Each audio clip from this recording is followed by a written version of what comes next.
The rain over Los Diablos was not dramatic. It was a fine, persistent mist that settled on the pavement, turning the neon signs of the city's entertainment district into watercolor smears. On the coast of the American West, this city never truly slept. It only paused.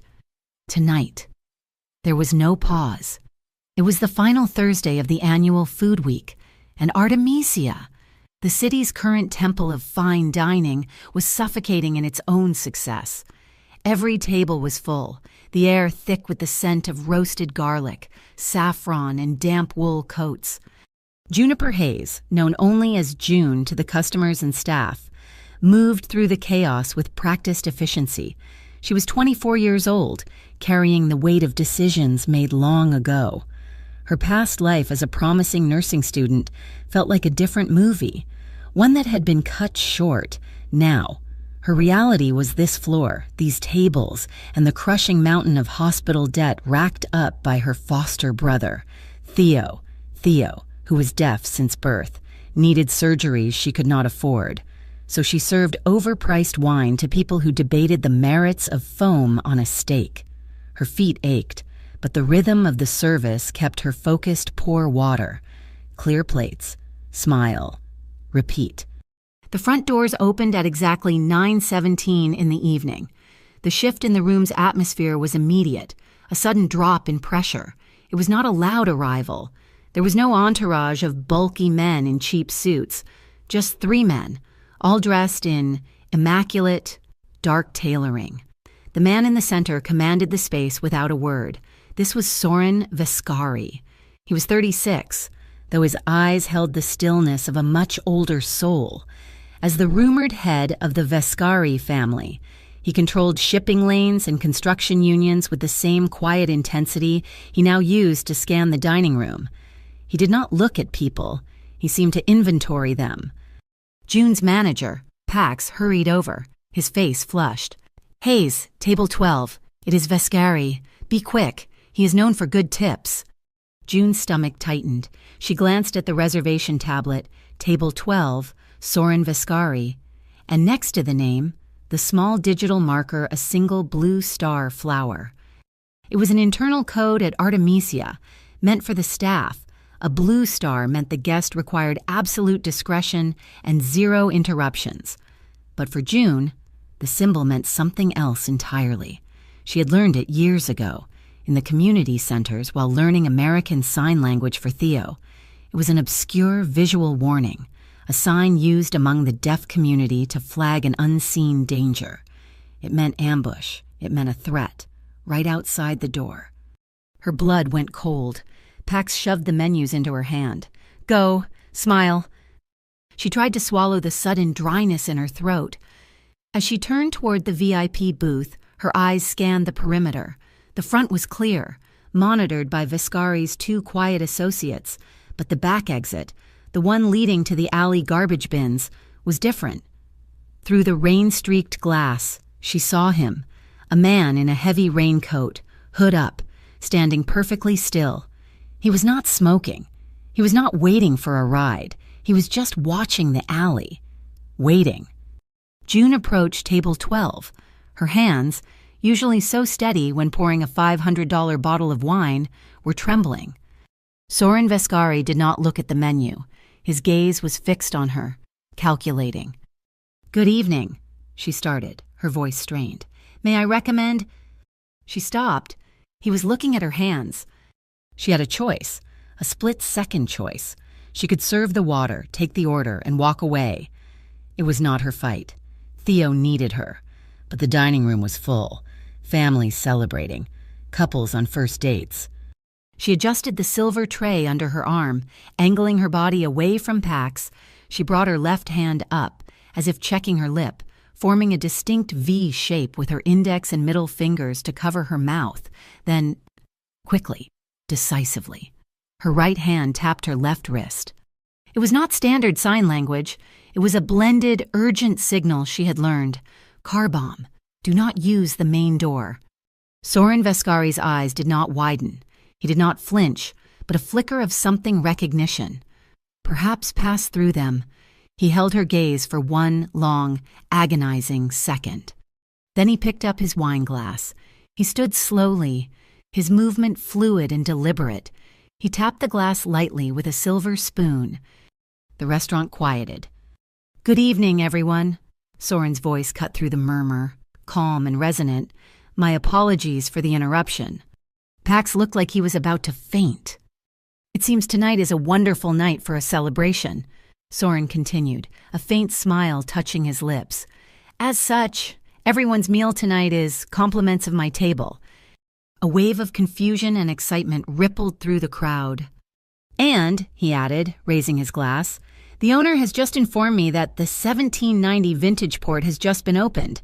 I invite all of you to join me for a complimentary dessert and tasting in the wine cellar." He gestured toward the heavy oak door near the back, the one that led downstairs, the one that was also the restaurant's secondary, reinforced fire exit to the adjacent street. Pax, catching the command, immediately began ushering the delighted guests. "This way, ladies and gentlemen, the cellar awaits." The dining room began to empty, a confused but happy migration toward the cellar.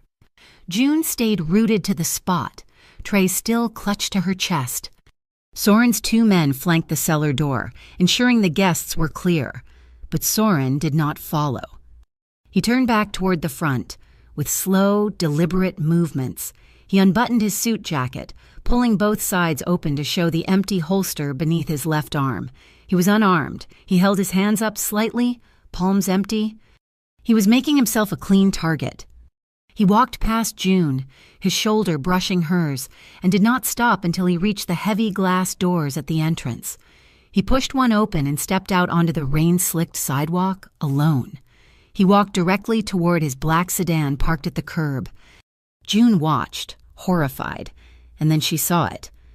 A tiny, bright red dot of light dancing on the wet lapel of Soren Vescari's jacket as he stood in the mist. It was coming from the rooftop of the parking garage across the street. A sniper. He knew the bomb signal she gave was only half the story. He knew they were watching. June understood. He was drawing the fire, pulling the threat away from the 80 civilians he had just sent underground. He was trading his life for theirs. This was not her world. This man was rumored to be a monster. But she had just watched him shield a room full of strangers with his own body. Theo's face flashed in her mind. The debt, the danger. She cursed under her breath. She pivoted, ran 3 steps to the kitchen service window, and slammed her hand onto the manual alarm panel. Not the main fire alarm, but the localized grease fire suppression bell. A deafening electronic clang filled the empty dining room, a noise designed to shatter eardrums and cover all other sounds. Under the cover of the alarm, June dropped her tray. It crashed onto the marble floor. She kicked open the front door and ran out into the rain, screaming at the most dangerous man in Los Diablos. She was breaking every rule of survival she had ever known. She was running toward the man she should have been running from. The grease alarm shrieked, a high-pitched metallic pulse slicing through the night. June did not hesitate. She hit the wet pavement on her hip and shoulder, using the momentum to roll into the narrow, dark space under Soren Vescari's sedan. The smell of hot oil, asphalt, and ozone filled her lungs. For a second, she saw only darkness. Then her eyes adjusted. There, clamped to the chassis frame just behind the front wheel, was a black magnetic box. It was sleek, professional. A single red light blinked on its surface, not in a steady rhythm, but in a nervous, intermittent flicker. It was a vibration trigger, set to detonate if the car started or if it was handled incorrectly. A shadow fell over her.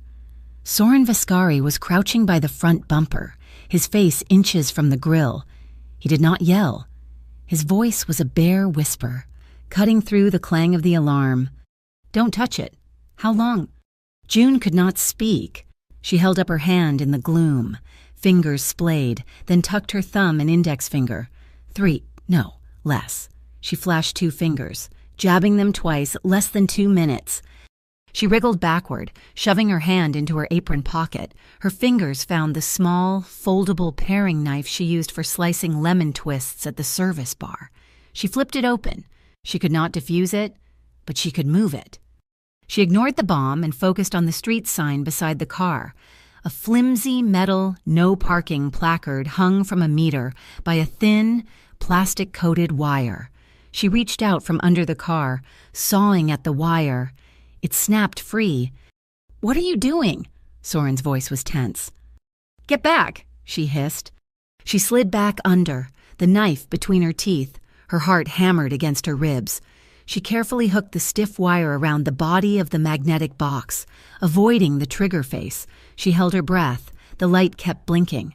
She began to pull, sliding on her back, dragging the heavy device with the wire. It scraped, a terrible, loud sound on the concrete. She dragged it out from under the sedan, past the bumper, into a shallow puddle reflecting the red neon of the bar across the street. The red dot, the sniper's laser, reappeared. It had been sweeping the car, and now it danced wildly on the pavement near the bomb. The shooter was confused. June scrambled to her feet, still holding the wire, pulling the bomb toward a heavy, cast-iron public trash receptacle near the curb. "June?" Soren's voice was a command. Before she could react, his arm snaked around her waist. He yanked her off her feet, pulling her back against his body with bruising force.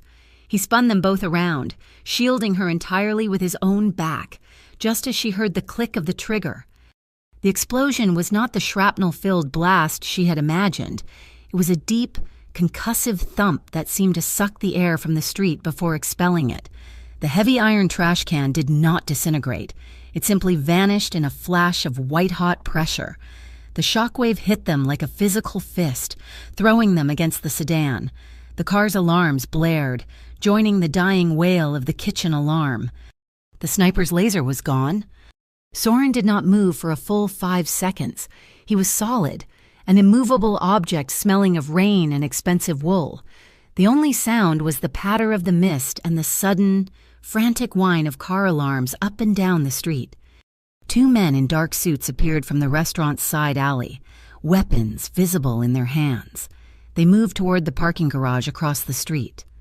"No pursuit," Soren said. His voice was steady. He did not let go of June.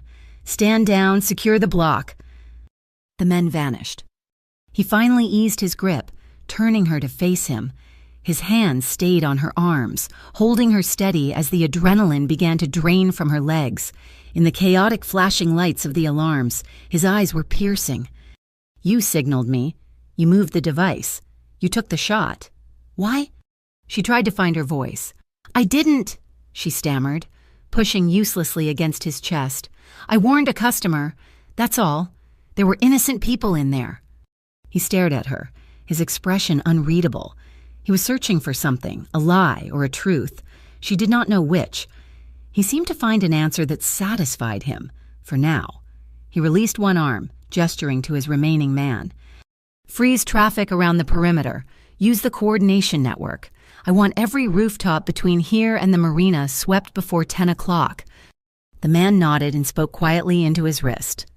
June's mind was racing. Theo. She had to get to Theo. She turned and stumbled back toward the restaurant.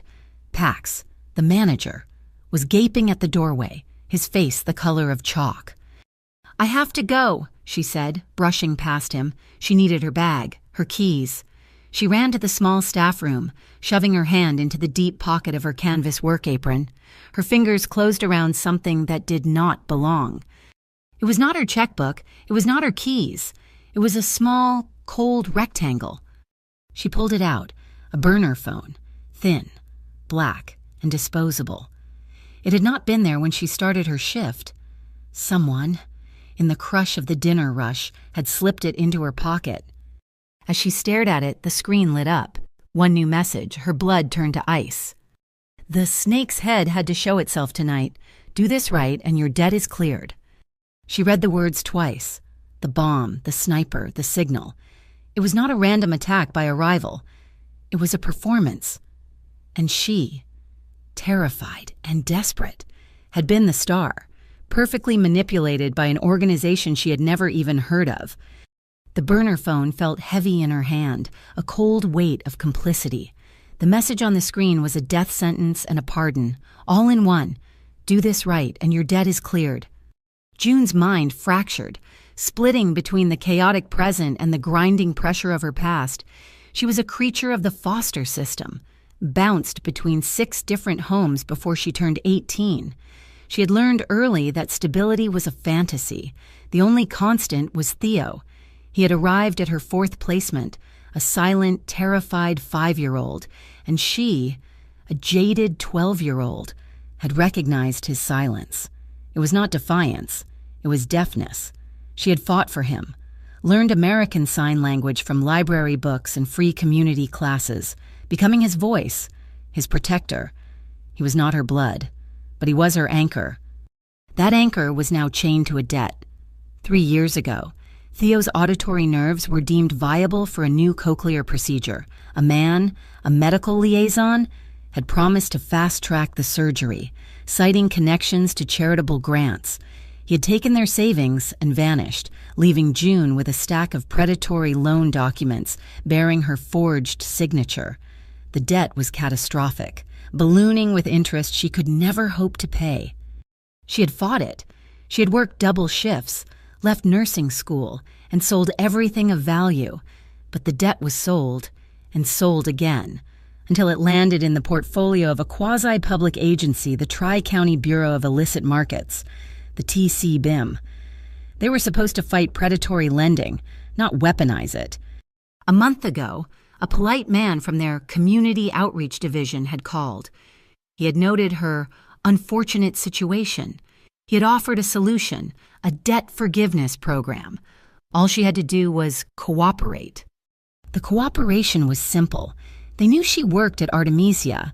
They knew Soren Viscari dined there. They needed to gather evidence. A fictional unit, Orchid 7, was handling the case. It was all conducted through anonymous numbers and dead-drop messages. No contracts, no handler, no protection. The price for Theo's freedom lure Soren Viscari into a public, vulnerable position so Orchid 7 could tag him. They had not specified what tag meant. She had refused outright. 2 weeks later, a court summons arrived, a wage garnishment order for 60% of her income. It would leave her homeless. Theo would be sent back into the system. They had her. She had stopped replying to the messages, but her silence had become their consent. Tonight, when she saw the blue star on the reservation, she knew the trap was set, and she had just sprung it, but betrayed her handlers. She had followed their script, given the warning, but she was supposed to let him walk out that door, to let the bomb or the sniper do its work. She was supposed to be the grieving, terrified witness. Instead, she had watched him, a man rumored to control the city's underworld with cold brutality, shield a room full of civilians. He had emptied the room, then offered himself as the target. It was a calculating move. Yes, but it was also a sacrifice. It shattered the simple villain narrative they had fed her. Her fingers tightened on the burner phone.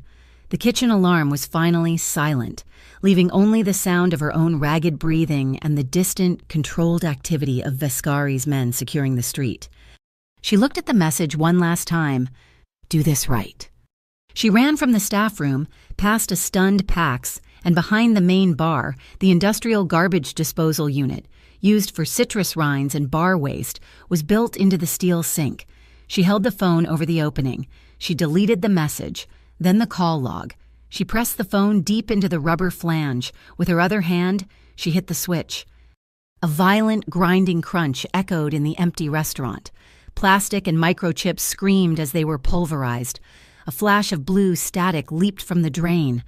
Her heart hammered, a frantic bird in her chest. She had just destroyed the evidence. She had just declared war on the TCBIM. That seems a final? Soren Viscari was standing at the end of the bar, watching her. He had not gone back outside. His dark suit was damp from the rain, but his posture was relaxed. He had observed the entire act, the panic, the deletion, the destruction. He did not ask what it was. He did not need to. He inclined his head toward the heavy oak door. The guests are secure in the cellar. My men are handling the police. Walk with me." It was not a request. He led her to the wine cellar. It was not the large tasting room where the guests were, but a small, private adjoining study, insulated with thick stone walls and racks of priceless bottles. The air was cool and still. It was completely soundproof. He closed the door, and the world vanished. There was only the faint smell of cork and dust. "You saved my life," he stated, his voice a low rumble. "Then you destroyed the reason why. Someone put a price on your head, Miss Hayes. They put you in the middle. Tell me who—" June's throat closed. She was trapped. If she told him, she was betraying the only people who held the keys to Theo's future. If she stayed silent, this man, who had just seen her destroy a phone, would assume the worst. She was a pawn, and pawns were the first to be sacrificed. The silence stretched, thick and heavy. "I cannot," she whispered, her voice trembling. "It is not. I cannot." Tears of frustration and terror welled in her eyes. She was torn between Theo's freedom and the terrifying reality of the man in front of her. Soren watched her internal battle, his expression unreadable. He seemed to be weighing an equation she could not see. He reached into his jacket pocket, but it was not a weapon. He produced a simple, cream-colored business card. He placed it on the small tasting barrel between them. June looked down. It was not a phone number. It read, "The Silent Interpreters Guild." Soren Veskari raised his hand, slowly, with perfect, precise movements. He began to sign. The gestures were not the fast, urgent signals she had used. This was clean, academic American Sign Language. His hands moved, forming the words, "They are threatening you. They are using your brother." June's jaw dropped. He continued, his eyes locked on hers, his expression softening for the first time. "My sister was deaf. This guild is hers. They are safe. Let me help you. Tell me who—" The wine cellar was an island of absolute quiet. The heavy oak door sealed off the chaos, leaving only the cool, still air and the scent of dust and aging cork. Outside that door, the world was ending the muffled sounds of the guests in the main tasting room, the distant rain, the new, faint wail of sirens. But in here, there was only the man whose hands had just spoken a language she thought was hers alone. "My sister was deaf." His hands moved again, slowly, the gestures clean and measured. There was no pressure, no threat. It was the opposite of an interrogation. "I believe you." Those two words, signed with such steady confidence, broke the dam of her composure. A raw sob caught in her throat, the terror of the last hour, the crushing weight of Theo's debt, the sickening realization of her role as a pawn it all crested. "Someone," she began, her voice thick and unsteady. She refused to look at him, staring instead at the dark bottles lining the walls. "They knew about my brother. They knew about the debt." She took a ragged breath. "It is a lot of money. For his surgeries, a man promised to help, but it was a scam. The debt it is too much. They offered to erase it if I cooperated." "Cooperated in my assassination," Soren said. It was not a question. "I did not know," she insisted, her eyes flashing up to meet his. "I swear, I did not know about a bomb. I would never—" "The blue star signal. It just means ambush or danger outside. I thought they were just watching. I thought I just had to—" She shook her head, frustrated by the half-truth. "No, I knew it was bad, but I gave the signal to you because the room was full. I did not care about you. I just did not want them hurt. I signaled to protect the civilians." Soren watched her, his gaze steady and intense. He seemed to be dissecting her confession, weighing the fear against the defiance. He nodded slowly, accepting the core of her truth. He spoke, his voice a low rumble that vibrated in the small room. "I am not a clean man. June, I have done things to protect my family and my interests that the world would not and should not understand. But I pay my debts to the right people, and I do not, ever, pay them with the blood of civilians."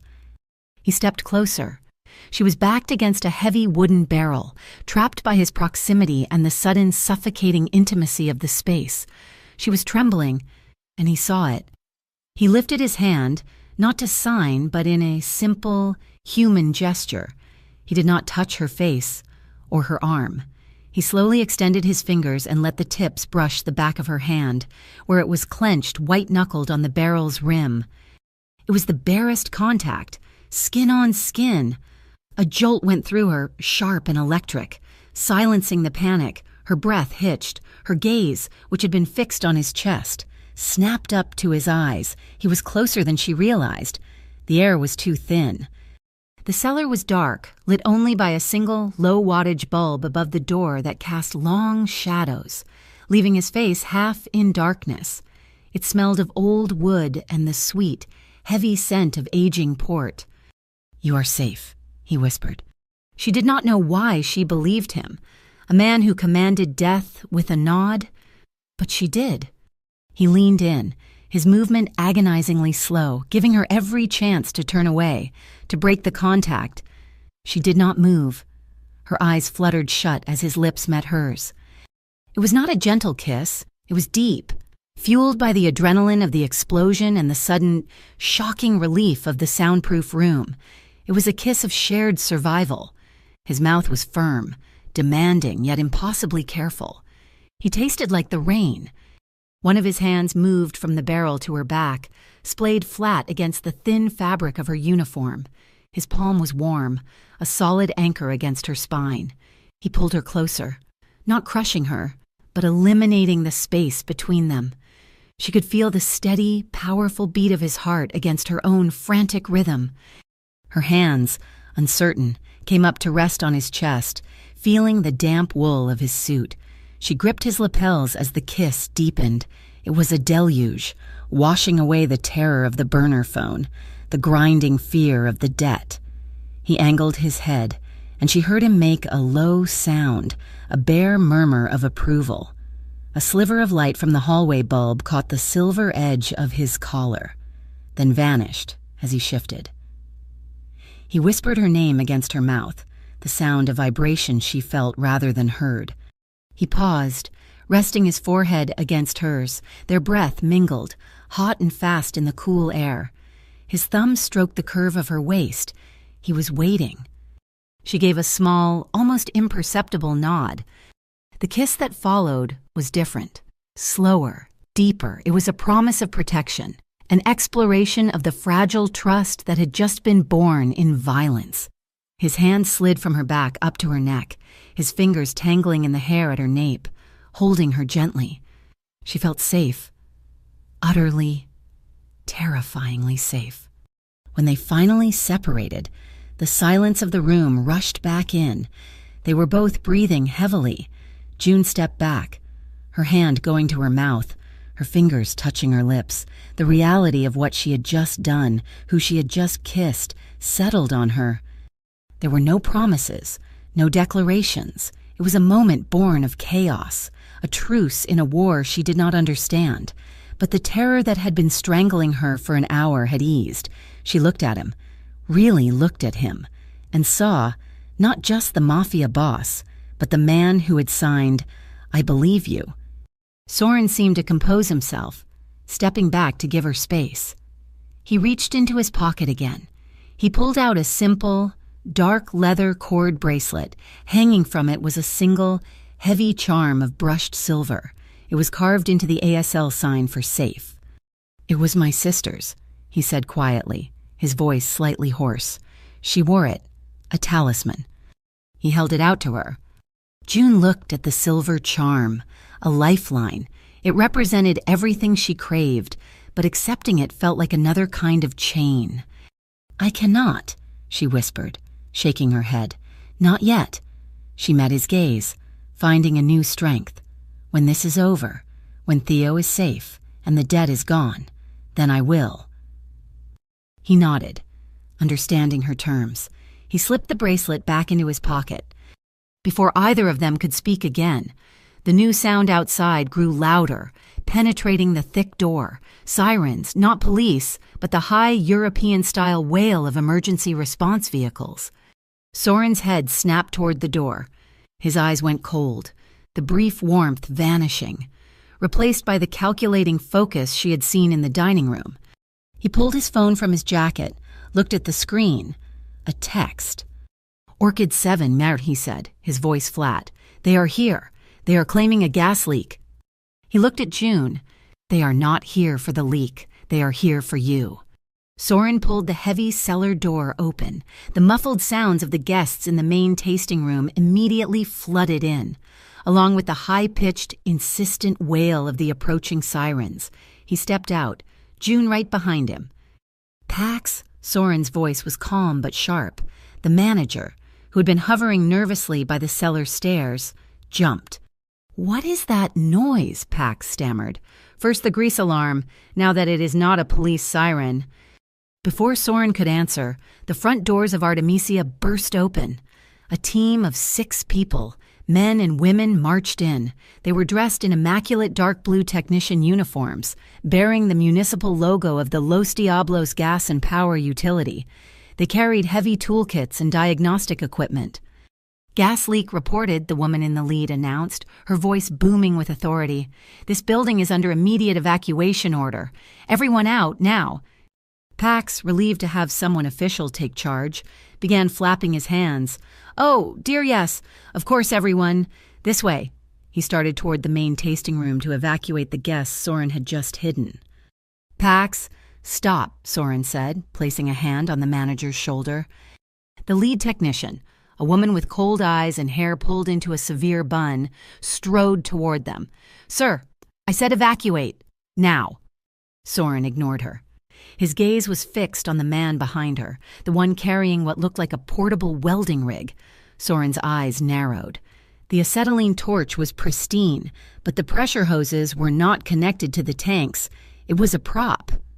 "A gas leak," Soren said, his voice dangerously smooth. "How convenient. Pax, the guests in the cellar will be exiting through the kitchen receiving bay. The main floor is compromised. See to it." "But they said—" "Go," Soren commanded. Pax, finally understanding this was not a utility issue, scurried down the hall. The lead technician scowled. "Sir, I am ordering you." "Orchid 7, I presume," Soren said quietly. The woman's professional mask faltered. Just for a fraction of a second, the man with the fake welder moved, his hand dropping toward his toolkit. "Careful," Soren warned. "This entire room is now being recorded." He tapped his ear, indicating an open line. "A private feed, straight to my attorneys, documenting this rather impressive and highly illegal false flag operation." The man who had been by the door, one of the technicians, lunged. He was not reaching for a tool. He snapped open a device in his hand, a heavy-duty black bracelet that sparked with blue energy. A stun cuff. He aimed it at Soren's wrist. June reacted on instinct. She was still holding the silver tray from her failed service. She did not throw it. She dropped it. The heavy platter hit the marble floor with a deafening crash, landing directly in the path of the lunging man. He stumbled, his ankle twisting on the polished metal, his lunge diverted. It was all the time Soren needed. He did not punch. He moved like a dancer, sidestepping the man's momentum, capturing the outstretched arm in a fluid lock. He twisted the man's wrist, forcing him down to one knee with a sharp grunt of pain. The stun cuff clattered to the floor. With his other hand, Soren reached inside the man's uniform jacket and ripped a laminated card from his shirt. He held it up to the light. "Tri-County Bureau of Illicit Markets," Soren read aloud, his voice dripping with sudden understanding. He looked at June. "TCBIM, the people who hold your debt." The connection snapped into place, stark and ugly. Orchid 7 was not a rogue unit. It was the TCBIM's armed enforcement wing. They were not just predatory lenders. They were a paramilitary force. The lead technician did not flinch. "You are interfering with a federal investigation, Mr. Vescari." "This is a private restaurant, and you are trespassing," Soren countered, shoving the subdued technician toward his own men, who had emerged from the cellar hallway. June's heart stopped. Through the front glass, past the fake gas vans parked haphazardly on the curb, she saw the 9:40 bus pull up to the stop across the street, and stepping off it, backpack slung over one shoulder, was Theo. He was done with his evening shift at the library. He was here to meet her, as he always did, so they could walk home together. He saw the flashing lights and paused, confused, looking for her. "No," she whispered. She bolted. She ran past the technicians, past Soren, and burst through the side door into the alley. "Theo!" He could not hear her. He was looking at the front door. One of the technicians in the alley saw her and moved to intercept. "Theo!" she screamed again, waving her arms frantically. This time he saw her. His eyes widened. She signed to him, a fast, frantic series of gestures. "Danger, come here. Run." He did not hesitate. He sprinted across the street, dodging a car, and dove into the alley just as the technician grabbed for him. June yanked her brother into the kitchen, slamming the heavy steel door behind them. She shoved him behind the massive stainless steel prep tables. He was breathing hard, his eyes wide with questions. She put her hands on his shoulders, signed quickly. "Stay down. Do not move. I am safe. I will explain. Stay." He nodded, his expression terrified but trusting. When she returned to the dining room, the standoff had frozen. The lead technician was now standing in the center of the room. Her name, June saw on her uniform tag, was Agnes Vale.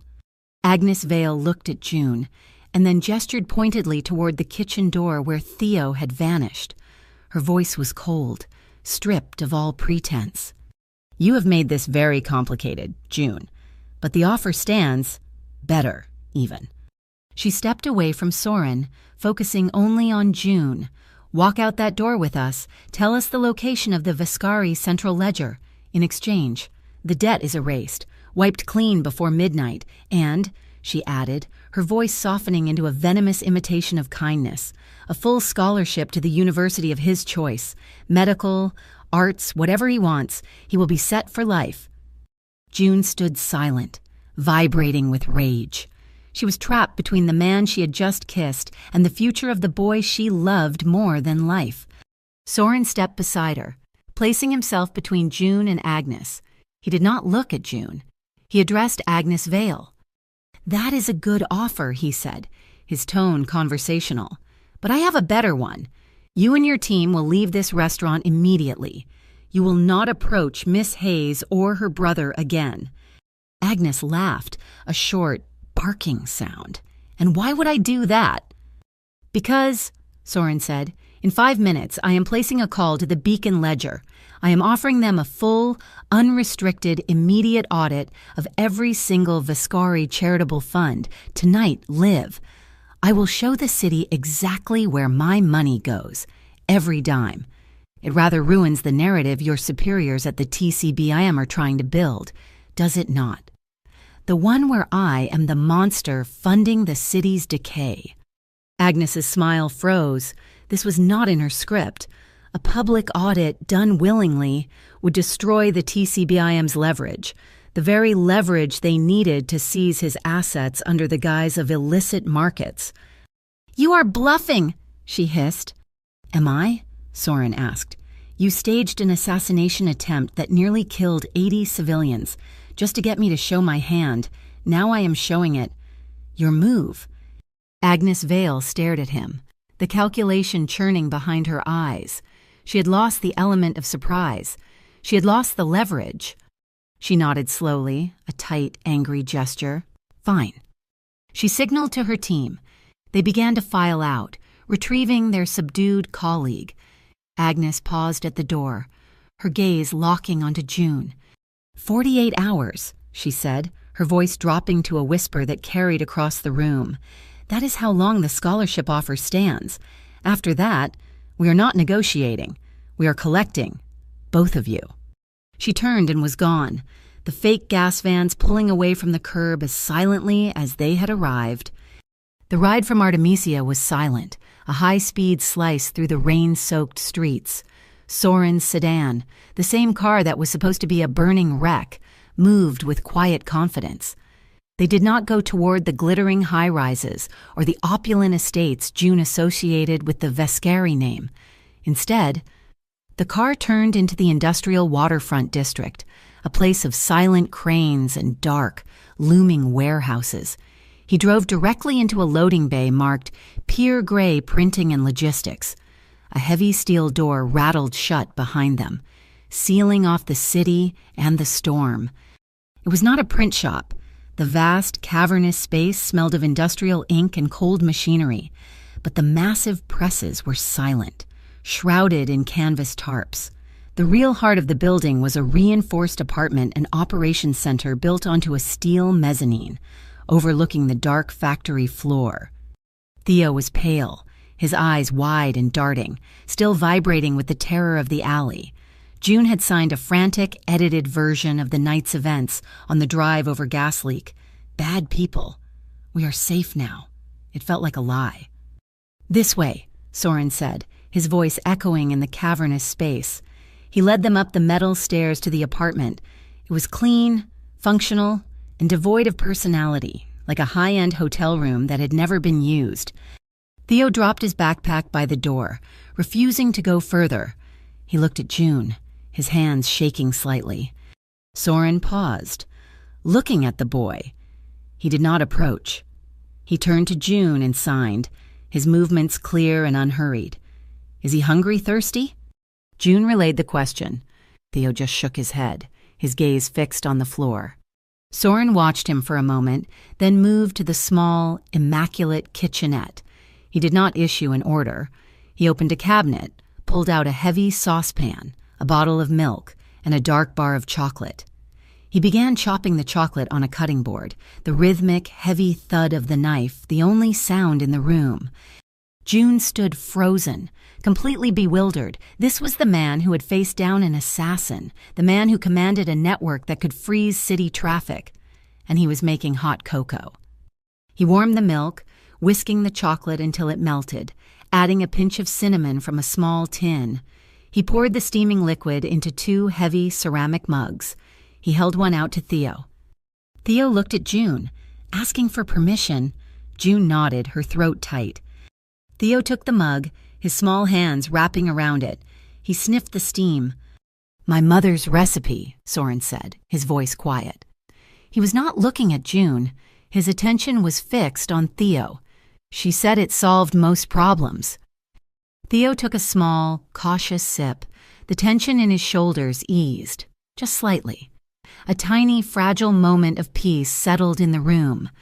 June watched Soren, and the monstrous image of the city's crime boss fractured. The hard lines around his eyes had softened as he watched the boy drink. He handed the second mug to June. Their fingers brushed. The same jolt from the wine cellar returned, quieter this time, but just as potent. "He's safe, June," Soren said, turning his gaze to her. "But they will not stop. Agnes Vale, the TCBIM. They did not just want to tag me, they wanted to replace me, and they used you." "They used Theo," she corrected, her voice hard. She took a sip of the cocoa. It was rich and dark, the cinnamon a warm spark. "I have one condition. Soren, if you are helping me, if this is, whatever this is, one rule. Name it. No killing for me." Her voice was low but fierce. "I will not have my freedom, or Theo's, bought with blood. I saw how you handled that man in the restaurant. I will not be the cause of that." Soren looked into his mug, as if the answer was floating in the dark liquid. He seemed to consider it, not as a moral plea, but as a tactical problem. "I will not be the reason anyone dies. June, that is a different promise, but it is the only one I can make. I will end the threat. How? Depends on them." She accepted this. It was more honesty than she had received from anyone in years. "We need rules," she said, thinking aloud. She spotted a stack of paper napkins on the counter and grabbed one, pulling the pen from the pocket of her stained apron, which she was still wearing. She flattened the napkin on the steel counter. "1," she wrote, "honesty. About the threat, about the plan. No more secrets." Soren nodded. He took the pen from her, his fingers warm. 2, You do not run, and I do not disappear. We move together until this is finished." June looked at his handwriting. Strong and clear, she took the pen back. 3. Theo is priority 1. He's protected. He's kept out. Always. Priority 1. Soren agreed, his voice firm. They both looked at the flimsy napkin, a battlefield treaty written in blue ink. The adrenaline had finally drained away, leaving a bone-deep exhaustion in its wake. The rain hammered on the warehouse's high tin roof, a relentless drumbeat against the silence. From a small radio on the counter, a low, crackling station played an old song, a crooner singing about starlight. Soren set his mug down. He did not speak. He just held out his hand. It was an absurd, insane gesture. They were fugitives. A terrified child was in the next room, and the city's most dangerous man was asking her to dance. She put her hand in his. He did not pull her into a tight embrace. He just held her hand, resting his other lightly on her shoulder. She mirrored the pose, her free hand finding the solid muscle of his shoulder. It was a chaste, almost formal distance. They swayed, barely moving, in the middle of the dark, ink-scented warehouse. He pulled her closer, just slightly, until his forehead rested against hers. She closed her eyes. The world dissolved into the sound of the rain and the scratchy music. She could feel his breath, steady and warm. She could feel his heartbeat, not the frantic panic of hers in the cellar, but a slow, powerful thrum beneath her palm. It was more intimate than the kiss. It was a surrender. He smelled of chocolate and the rain. She wanted to lean into him, to let him take the crushing weight of the TC BIM, the debt, the fear. But she could not yet. As if sensing her withdrawal, he eased back, though he kept his forehead pressed to hers. "Wait," he whispered, his voice a rough vibration. "Wait until the storm is over, then we talk about this." She nodded, her throat too tight to speak. He stepped away, and the spell was broken. He was all business once more. "Vale was right about one thing," he said, his voice turning cold. "They were following him." "What?" "My men swept the bus stop after you left. They found this." He picked up his phone. It was not a text. It was a photo. A grainy, time-stamped image of Theo, sitting inside the bus, looking out the window. It had been taken 10 minutes before he had even arrived at Artemisia. "They were tailing him all night," June whispered, horrified. "They were using him as the trigger. If I'd backed out, they would have taken him," Soren finished. "And they will try again. He cannot stay here. It is the first place they will look if they track my car." He moved to a complex communications panel, hidden behind a false stack of printing supplies. "I am activating Whisperline." "What is that, more men with guns?" "No." He looked at her.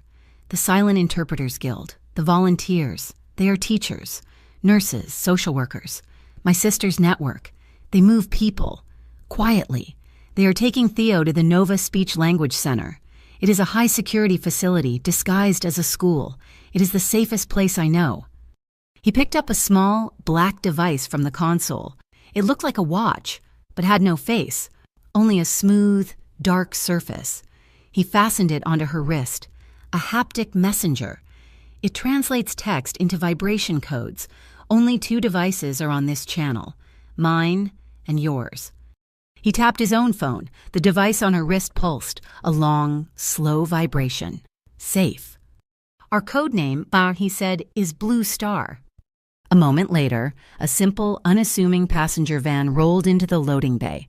A woman in nursing scrubs got out. June went to Theo. She knelt and signed, her heart breaking. She had to explain that he had to go with strangers, that it was the only way. He looked past her, at Soren.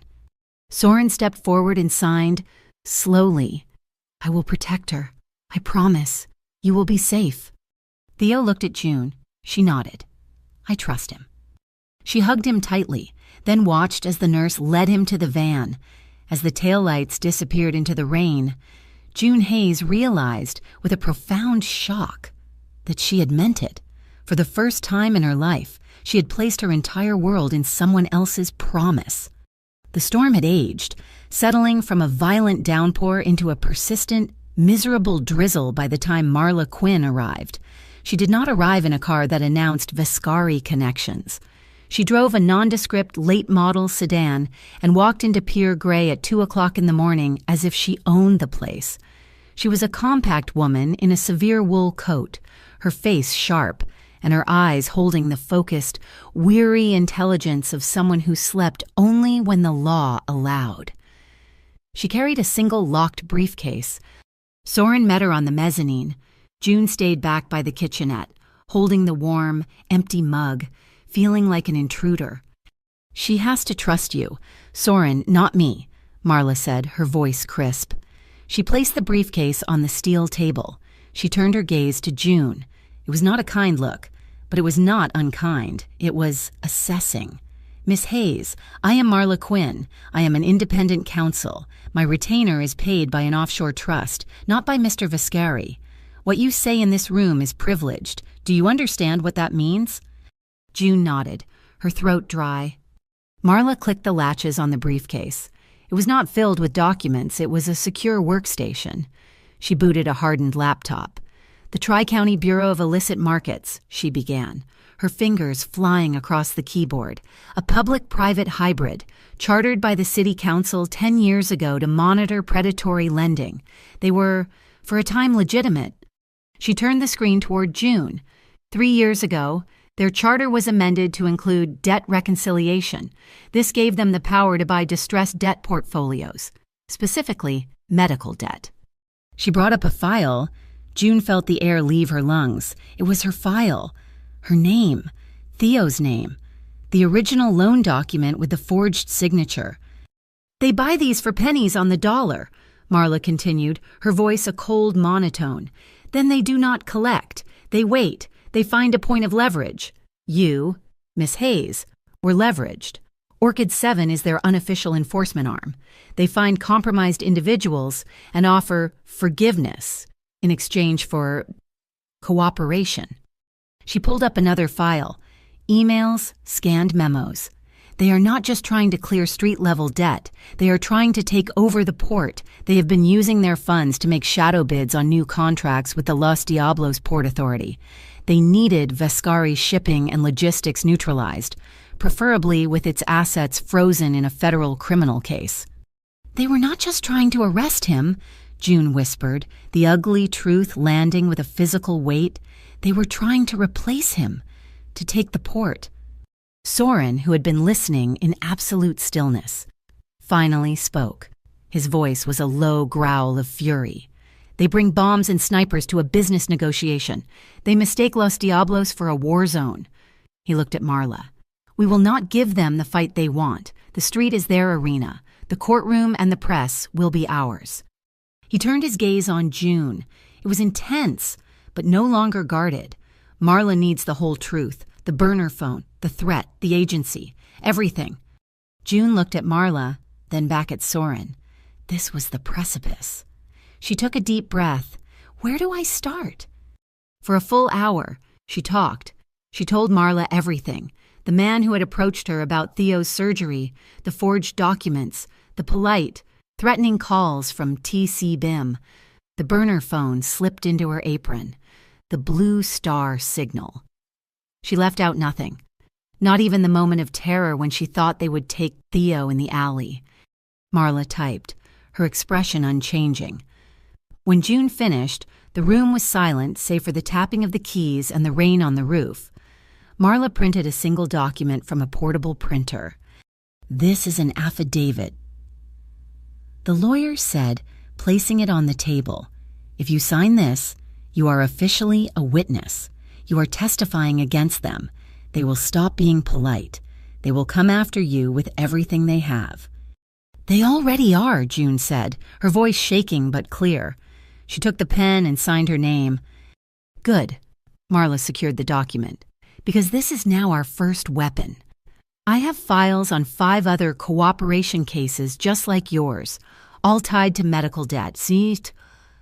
With your testimony as the primary, I am filing a class action lawsuit against the TCBIM at Sunrise. We are not defending. We are attacking." Soren nodded once, a gesture of grim satisfaction. He moved to his own communications console. "My turn." He punched in a number. "K. Soren Vescari. I am honoring my offer. The audit, it starts right now. I am sending you the first encrypted file on the Vescari Children's Fund. The Beacon Ledger can have everything. You asked for transparency. You have it." He ended the call and looked at June. "Marla fights them in court. We fight them in the light." The retaliation was faster than any of them expected. It came not with a bomb, but with a notification. At 7 o'clock in the morning, June's personal phone, the one she had left in her bag, lit up with alerts. A sleazy local gossip blog had posted a video. It was grainy, dark, and clearly filmed through the small, diamond-shaped window of the private tasting room door. It showed Soren, his back to the camera, and her face visible in the dim light. It showed him leaning in. It showed the kiss. It was edited, looped, and set to a cheap, suggestive instrumental track. The headline was sickening. "Exclusive Vescari's new honey trap waitress who survived bombing caught in Mafia boss's arms." The story was exploding. It was already being picked up by local news aggregators. A new alert popped up on her screen. The Artemisia restaurant had been temporarily shut down, pending an emergency health and safety inspection following an anonymous tip. "They are painting you as a whore to discredit your testimony," Soren said, his voice dangerously quiet. He was watching the video on his own screen, his jaw so tight the muscle jumped. June felt a wave of nausea. That moment, born of fear and a fragile, desperate connection, was now a public, transactional, and ugly spectacle. She wanted to throw the phone, to hide. Instead, she looked at Soren. "They think I am weak. They think I am just a girl they can buy with debt or shame with a video."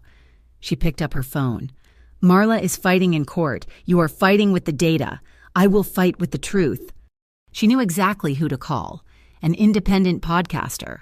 A woman who ran a local show called The Night Shift, dedicated to the city's unseen workers. She went on live, her voice shaking but resolute. "I am the waitress in that video," June said, her words broadcast over the small, independent signal. "Yes, that is me. I am also the person who is being leveraged by the TCBIM over a medical debt they bought. They tried to use me to hurt people." She did not mention the kiss. She did not detail the operation. "I made a choice that night.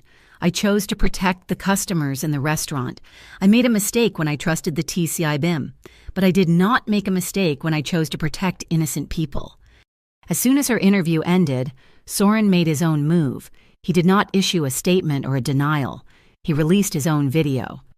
It was the black and white security footage from Artemisia's front entrance. It was silent. It showed her giving the signal.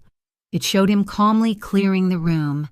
It showed him unbuttoning his jacket, walking out unarmed to the curb, and it showed her, a blur in an apron, running out into the rain, slamming the grease alarm, and tackling him just before the shockwave from the bomb hit.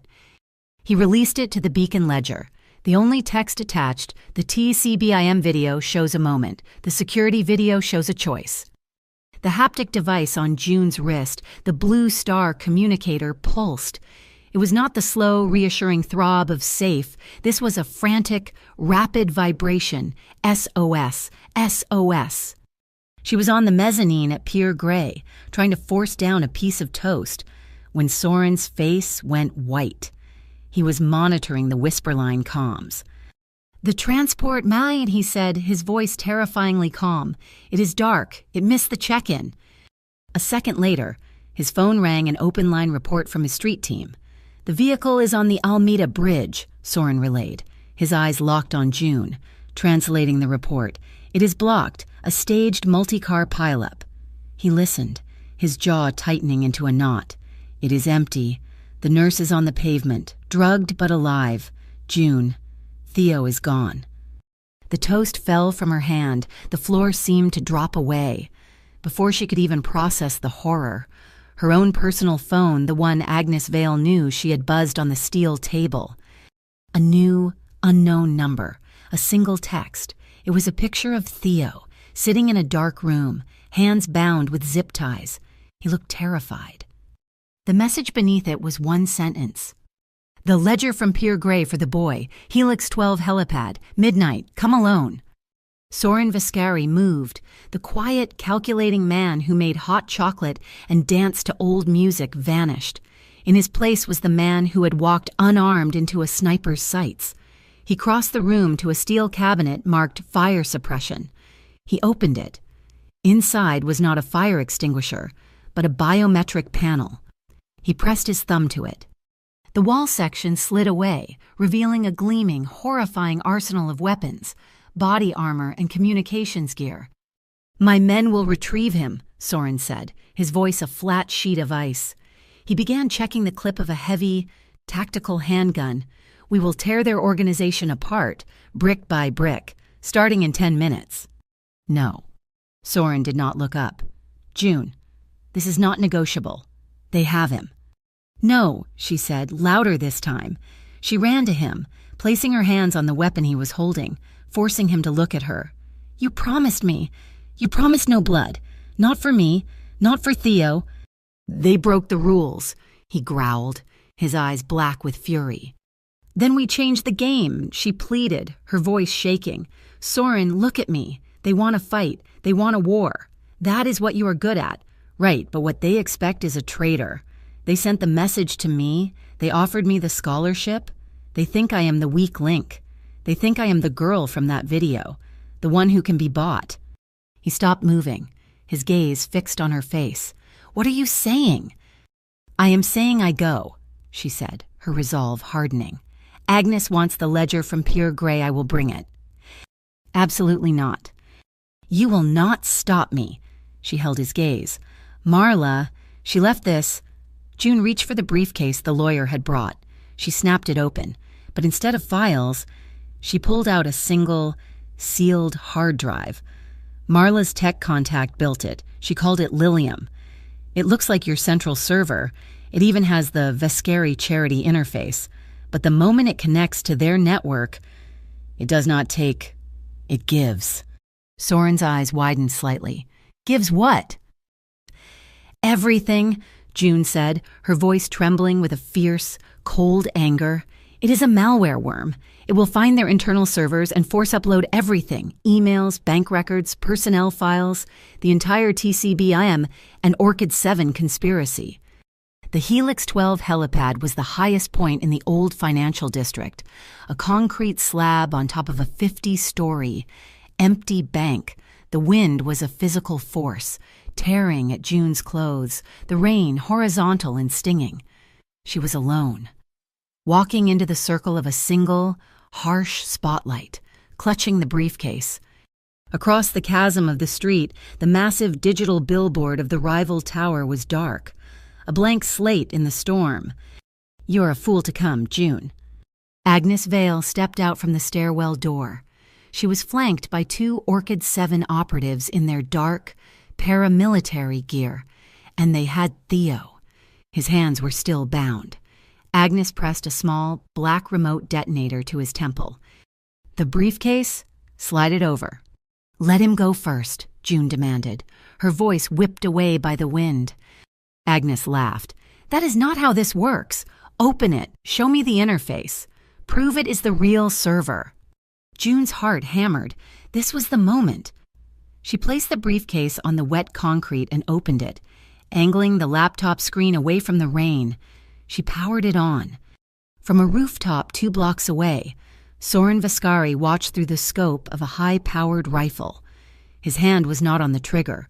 His thumb was resting on the dial of a compact frequency jammer, flooding the entire helipad with white noise, rendering Agnes's detonator useless. Observe. Do not engage. It is connecting, June said, her voice shaking. The Vescari charity logo lit up the screen. It is real, Agnes breathed, a greedy smile touching her lips. She did it. And, June said, pressing the final key, it is public. Agnes looked confused. What? June pointed. Across the street, the massive, dark billboard flickered to life. It was not an advertisement. It was the laptop screen, magnified 1,000 times. The Vascari logo morphed, dissolved. It was replaced by text. TCBIM Internal Memorandum. Subject Vascari Asset Seizure. Phase 1. Agnes's face appeared. Her own internal emails scrolling by, bank transfers, the photo of Theo on the bus, the order to retire the nurse from the Whisperline van. "What is this?" Agnes screamed, realizing the trap. "Shut it down! Shut it down!" She jammed her thumb onto the button of the detonator. Nothing happened. She clicked it again, frantic. "It is done, Agnes," June said, standing up. Agnes shrieked in rage and threw the useless detonator, pulling her own handgun, but she was too late. The stairwell door burst open again. It was not armed men. It was the Whisperline team, 3 men and 2 women, dressed in the gray maintenance uniforms of the building. They did not have guns. They carried only heavy-duty zip ties. They moved with a silent, brutal efficiency, using non-lethal holds to subdue the 2 operatives before Agnes could even get her safety off. June did not wait. She ran to Theo, pulling the paring knife from her apron pocket. She had worn it under her coat. She sawed through the zip ties on his wrists. He clung to her, sobbing, burying his face in her soaked jacket. Soren was suddenly there. He had crossed the roof from the shadows, his rifle gone. He was just a man in a dark coat, his hair plastered to his skull by the rain. June looked up as she held her brother, her entire body shaking from the cold and the massive, crushing relief. Soren did not speak. He just reached for her. She met him halfway, one arm still locked around Theo. She grabbed the front of Soren's jacket and pulled herself in.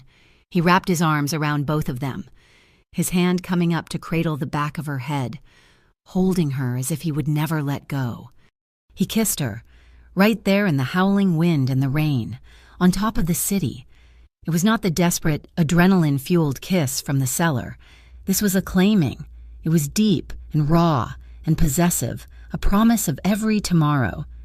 He kissed her until the cold vanished, until the only thing left in the world was his warmth, his taste, and the steady beat of his heart against hers.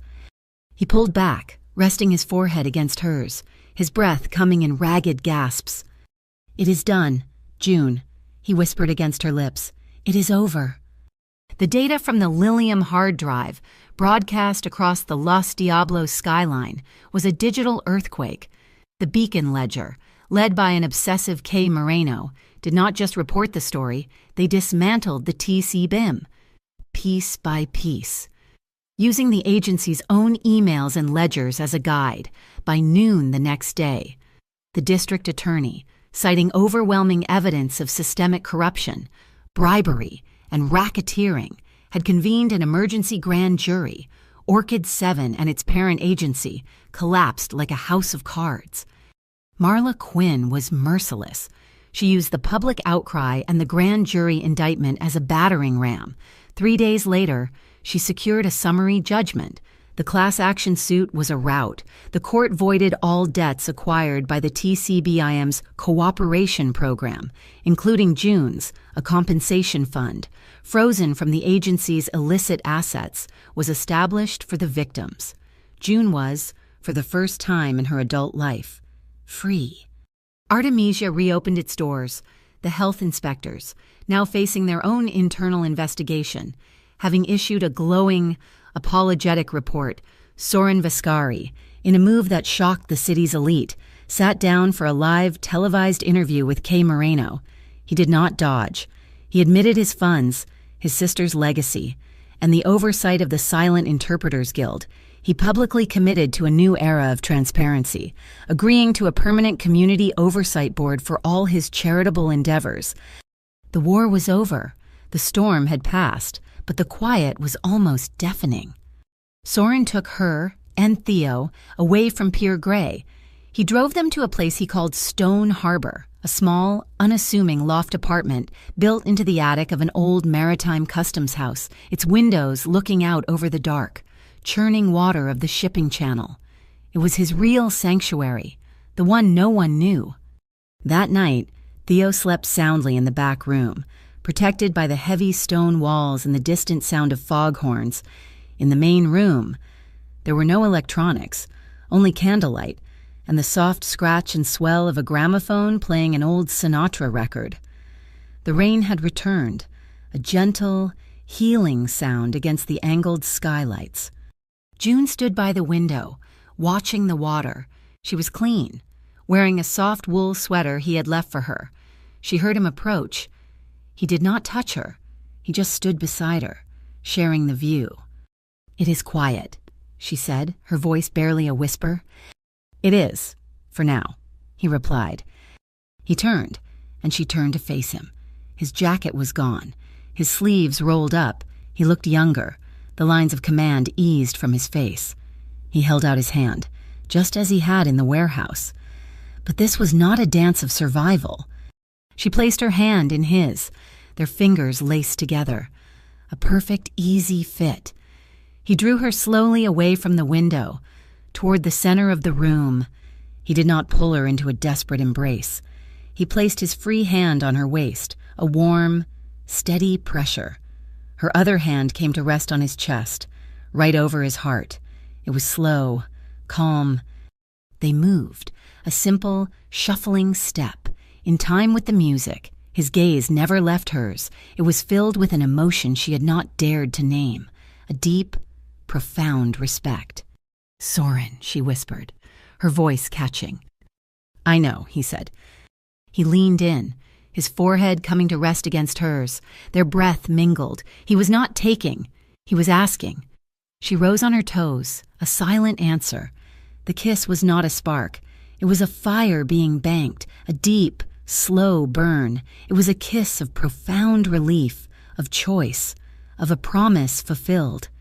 His hand tightened on her waist, hers on his chest. His lips were soft, patient, learning the shape of hers in the candlelight. He whispered her name against her mouth, a low, reverent sound. She felt him tremble, just slightly. He traced the line of her jaw with his thumb. There was no hurry. There was no danger. There was only the rain, the music, and the simple, undeniable safety of his arms.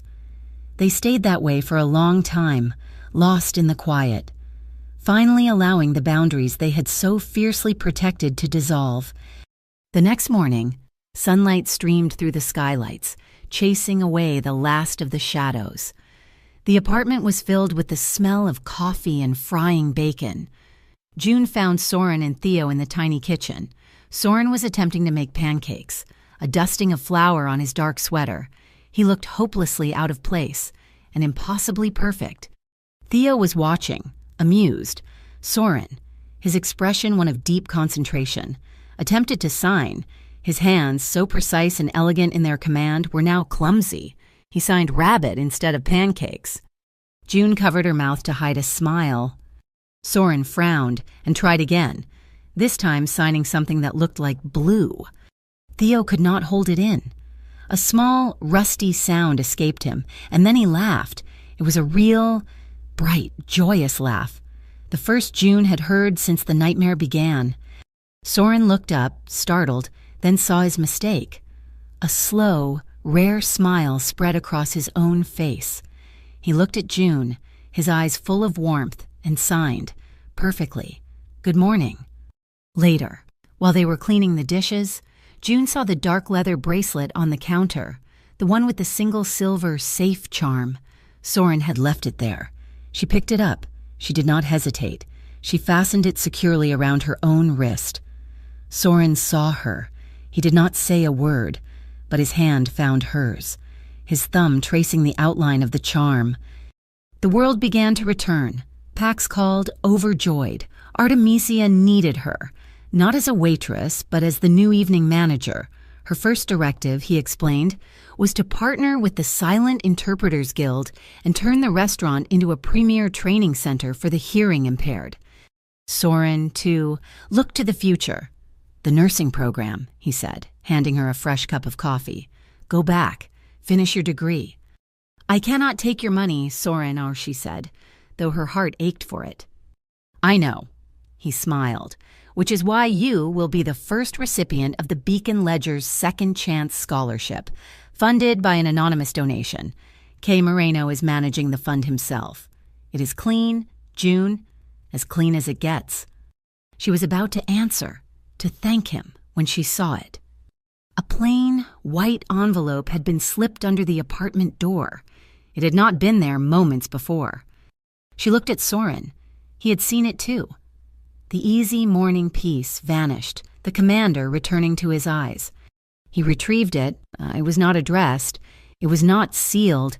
Inside was a single photograph, printed on glossy paper. It was a picture, taken from a long distance, through their own kitchen window. It showed the three of them laughing as Soren fumbled the sign for pancakes. On the back of the photo, 5 words were written in neat, block script. "The game is not over, V." The photograph felt colder than the steel table. V was not just a loose end. V was the architect. It took Marla Quinn less than 6 hours, using the recovered TC-BIM data, to find the name Vesper Lang, a charismatic young city council member, chairman of the Port Authority Oversight Committee, and the silent hand that had chartered the TCBM, turning it into a private army. Vesper did not just want Soren's assets. Vesper wanted to be Soren, the new, legitimate balancing power in Los Diablos. The invitation came the next day, delivered by a city messenger. Vesper wanted to negotiate the peaceful transition of the city. The venue, the abandoned Aurelian Theater, center stage, at 9 o'clock, the price of refusal, delivered privately to Marla, was a sealed, fabricated federal indictment naming June as the mastermind of the Artemisia bombing, a honeypot operative. Soren stared at the invitation, his face carved from stone. "He wants a stage," Soren said. "Soren," Mo June said, her hand finding his. The safe charm was warm against his skin. "You promised me. No blood." "I promised I would not be the reason anyone dies," he corrected, his voice a low growl. "He's threatening your life. That changes the terms." "No," she insisted, stepping in front of him. "It does not. We do this in the light or we do not do it at all. That was the new rule." Soren looked at the desperation in her eyes, the steel beneath it. He nodded slowly. "A terrible choice made. I will meet him," he said, "as requested, alone." He left the stone harbor loft just as the sun set. June watched him go, every instinct screaming, the haptic device on her wrist pulsed, a single hard vibration, safe. He was lying. She felt the second pulse, a frantic, repeating staccato. It was not a message. It was a code they had agreed upon, one she had never wanted to feel. "The pact is broken. I am walking into the trap." He was honoring his promise to her by sacrificing himself. "He is a fool," she whispered. She grabbed her phone and called Marla. "He is walking in. Marla, he's going to trade himself for me. Get Kay. Get the Beacon team. Vesper wants a stage. We will give him one." The Aurelian Theater was a tomb of forgotten luxury. Dust lay thick on the velvet seats. Vesper Lang stood on the stage, bathed in a single harsh spotlight, looking perfectly at ease in a bespoke suit. Soren stood in the shadows just opposite. A simple exchange. "Soren," Vesper's voice boomed, amplified by the old sound system. "Your port contracts, your shipping logistics, your entire waterfront enterprise. For her, a small price, to protect the woman you supposedly care for. Or perhaps," Vesper continued with a theatrical sigh, "you were just her mark all along." He snapped his fingers. A massive screen above the stage flickered and grainy. Dark footage filled the space. It was June's face, distorted, her voice echoing. "I set the trap. It was all me. I did it for the money." A deep fake, vicious, and to a jury, plausible. Her full confession, Vesper announced, a tragedy. It is also a lie. The voice came from the back of the theater. A second spotlight snapped on, catching June as she walked down the center aisle. Marla Quinn was beside her, and behind them, Kay Moreno, his camera live streaming to the Beacon Ledger's front page. "You want a confession, Vesper?" June called out, her voice shaking but clear as she climbed the stairs to the stage. "You will get one." She walked into the center of Vesper's spotlight. She was not a waitress. She was not a victim.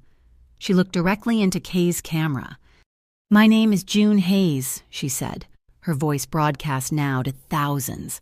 "I was drowning in medical debt for my brother, Vesper Lang, and his agency, the TCBIM, promised to erase it if I helped them trap Soren Viscari. I was a coward, and I agreed." Vesper's face contorted in fury. "Shut her up!" "But when the moment came," June continued, her voice rising, "I saw them endanger a restaurant full of innocent people. So I betrayed Vesper Lang. I signaled the civilians to safety. I chose to save lives."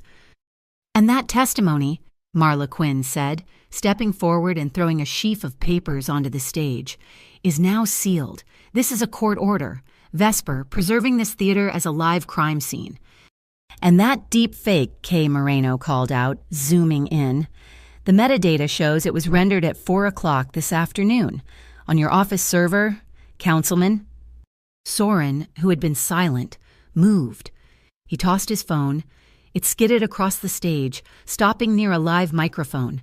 Vesper's own voice, cold and precise, filled the theater. The blackmail threats, the fabricated indictment. Vesper screamed, "Kill the feed, get them now!" He signaled to the wings, a team of masked Orchid 7 agents. His last loyalists swarmed the stage, surrounding June and Soren. "It is over, Vesper," Soren said calmly. With a loud mechanical groan, the massive, dusty red curtain behind the stage pulled back. The theater was not empty. Every single seat was full. Hundreds of citizens, invited by Marla and Kay under the guise of a community silent film night, had been watching the entire showdown, a sea of cell phones, all recording. The Orchid 7 agents froze, trapped, outnumbered, and exposed. No shots were fired, the main doors of the theater opened, and the Mariner District Integrity Squad, the new unit the DA had formed, walked calmly down the aisle. Marla had filed the warrant an hour before the meeting. Vesper Lang did not resist as they cuffed him under the glare of 100 cameras. The theater exploded into a wall of sound amid the chaos. Soren turned to June, pulling her into his orbit, his hands cupping her face, his eyes only on her. "We write our own rules," he said, his voice low and steady, "but we must let justice write the ending." The ending was quiet. There was no grand wedding, just a simple document filed at the city hall. June Hayes returned to nursing school, her tuition paid in full by the Beacon Ledger's new scholarship fund. Artemisia, under June's management, became a model for inclusivity, its staff a mix of hearing and deaf employees, and Theo, his surgery paid for by the TCBIM Victim Compensation Fund, heard his sister's voice for the very first time. It ends where their peace began. Stone Harbor, months later, on a clear night, the city lights of Los Diablos glittering across the calm water. June stands on the balcony, leaning back against Soren's chest. She lifts her hand, her fingers finding his chest. She touches her chin, then brings her hand flat against his heart. Home. Soren covers her hand with his own, holding it there. He signs one word back. Always. Thank you so much for listening to this story. We would love to know where in the world you are listening from. So please comment below to connect and share your thoughts. If you enjoyed this, please subscribe to Mafia Boss Story, like this video, and give us your support by hitting that hype button so this story can be heard by even more people.